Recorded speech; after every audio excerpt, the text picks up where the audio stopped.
Amigos, que Dios les bendiga. Bienvenidos a una nueva edición del Evangelio Diario.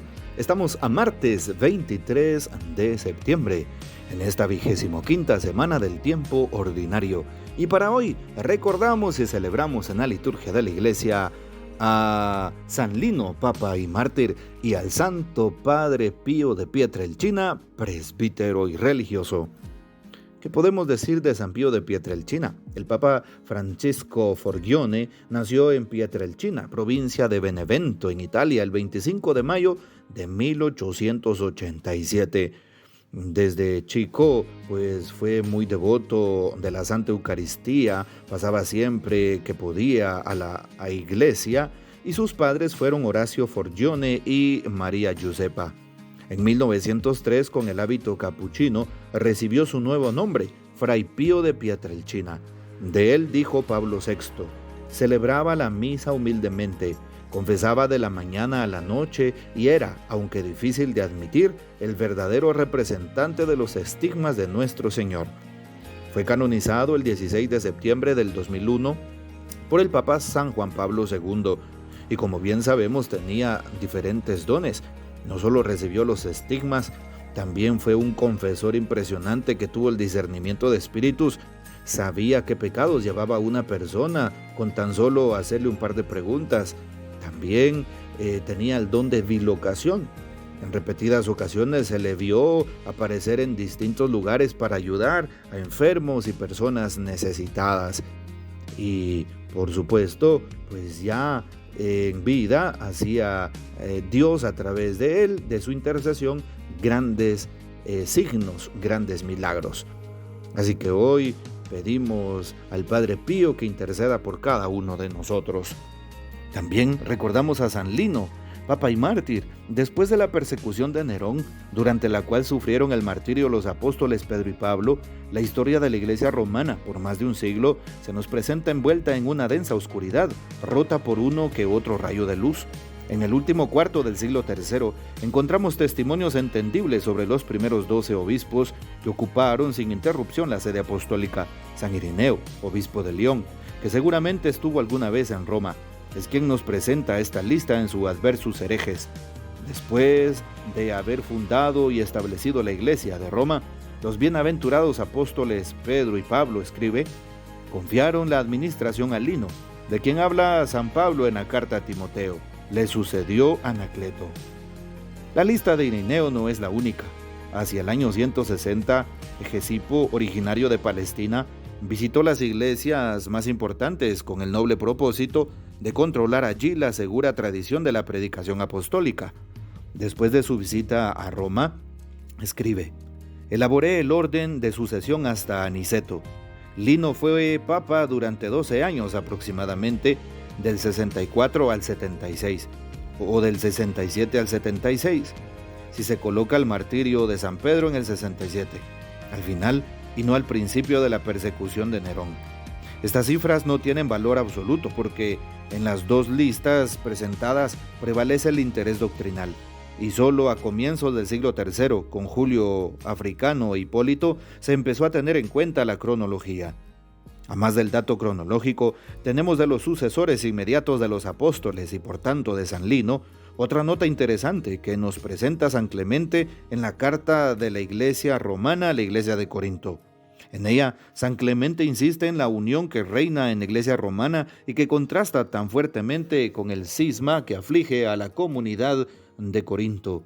Al recordar los orígenes de la jerarquía eclesiástica, subraya: los apóstoles probaron en el Espíritu sus primicias y los instituyeron como obispos y como diáconos de los futuros creyentes.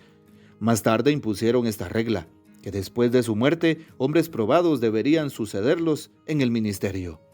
San Lino, originario de Tucia, probablemente de Volterra, es pues el hombre probado que, por santidad de vida y capacidad de gobierno, fue elegido por el mismo San Pedro para que le sucediera. Por tanto, fue un directo colaborador suyo y la estimación de que gozó en la comunidad romana fue muy grande, si fue nombrado para regir la suerte de la Iglesia en un momento tan difícil.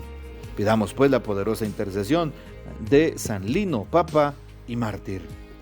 Y para hoy tomamos el texto bíblico del Evangelio, según San Lucas capítulo 8, versículos 19 al 21.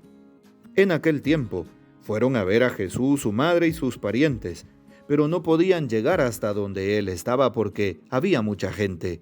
Entonces alguien le fue a decir: «Tu madre y tus hermanos están allá afuera y quieren verte». Pero él respondió: «Mi madre y mis hermanos son aquellos que escuchan la palabra de Dios y la ponen en práctica». Palabra del Señor, gloria a ti, Señor Jesús. Bien sabemos que hoy se presenta este texto bíblico en donde escuchamos a Jesús expresar abiertamente su opinión de fe. Aquellos que llegan a decirle que le buscan, su madre y sus parientes. Claro, bien sabemos que Jesús no es que desprecie a su propia familia diciendo: «No quiero a mi madre, no quiero a mis parientes». En realidad Jesús nunca dijo eso. Hay personas que han hablado de estas cosas afirmando que Jesús las pudo haber dicho o que era su intención. En realidad no. Cuando él estaba diciendo esto, ¿quiénes son mi madre y mis hermanos? Sí, son aquellos que escuchan la palabra y la practican, aquellos que cumplen la voluntad de Dios. Es decir, que Jesús estaba más bien haciendo extensivo el dato de relación familiar hacia todo aquel que ame a Dios, todo aquel que sirva a Dios, todo aquel que escuche su palabra y la ponga en práctica, que cumpla su voluntad. En lugar de rechazar a su familia, Jesús la está ampliando. Y Jesús hace parte de su núcleo familiar aquellos que escuchan la palabra y la practican. Y bien sabemos que no es fácil practicar la palabra. Dime, tú que estás escuchando este audio, si te es fácil realmente vivir en el amor, vivir en el perdón y no en el odio, vivir en la prudencia y no en la crítica, vivir según lo que pide el Evangelio, vivir en la castidad y no en la lujuria, vivir realmente en esos valores, principios y virtudes de las cuales el Evangelio nos da nota. No es fácil hacerlo. No es fácil dar testimonio de Cristo. No es fácil vivir en la luz y no en la oscuridad. Pero hoy es la propuesta de Cristo. Es la propuesta para aquellos que le indican que allá afuera están su madre y sus hermanos que quieren verlo. Jesús entonces nos da hoy la clave para que aprendamos a vivir según su agrado, según su voluntad. Seremos del agrado de Dios, seremos parte de ese círculo que Él llama madre y hermanos, en la medida en la cual escuchemos la palabra y practiquemos la palabra.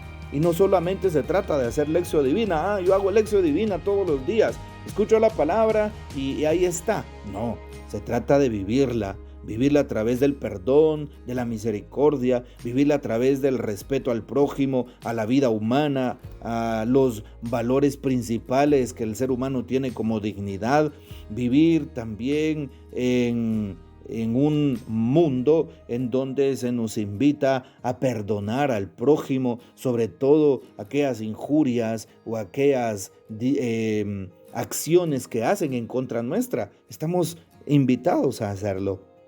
Pidámosle al Señor que tenga misericordia, que tenga piedad, que nos bendiga, que nos guarde y que Él nos permita seguir siendo en el mundo el rostro de un Cristo que está vivo. Que tratemos de ser testimonio viviente de la gracia del Espíritu en nuestras vidas para que el mundo crea, para que los demás se acerquen, buscando la unidad, la paz, el bien, la verdad, la justicia y todo aquello que venga de Dios. Que esa sea nuestra identidad. Que el Señor nos bendiga, que María Santísima nos guarde y que gocemos de la fiel custodia de San José. Y la bendición de Dios Todopoderoso, Padre, Hijo y Espíritu Santo, descienda sobre ustedes y permanezca para siempre. Amén. Comparte este audio y hasta mañana.